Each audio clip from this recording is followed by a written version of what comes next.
હાલો મિત્રો, જય ગુરુદેવ, જય શ્રી કૃષ્ણ. ગામ ખજૂરી, તાલુકો કુકાવાવ, જિલ્લો અમરેલી.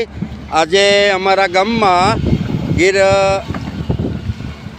ગીર ગંગા પરિવાર ટ્રસ્ટ તરફથી મિત્રો 45 ગામમાં ઇટાસી ફાળવવામાં આવ્યા છે. એમાં અમારું એક નાનું એવું શીકલાના માળા જેવું ખજૂરી ગામમાં પણ આ ઇટાસી ફાળવવામાં આવેલ છે મિત્રો. તો કાલથી શ્રી ગણેશાયના થઈ ગયા છે. આ અમારા ગામમાં કમિટી છે, જુઓ મિત્રો, એ સતત એની ઉપર ધ્યાન આપે છે. હવે શરૂઆત કરી છે આપણે 2 વર્ષ પહેલાં જે આગળ ખજૂરીની આગળનું ડેમ આપણે બનાવ્યું. આ વર્ષે આ ડેમ મિત્રો બનાવવાનું છે. આ બધી અમારી કમિટી છે. તો હાલો મિત્રો, મળી આવતા વિડીયોમાં. આ વિડીયોને લાઈક કરજો, શેર કરજો, કોમેન્ટ કરજો. મારા વાલા ફોલો કરવાનું ભૂલી જતા નહીં. ચાલો મળી આવતા વિડીયોમાં. જય ગુરુદેવ, જય શ્રી કૃષ્ણ.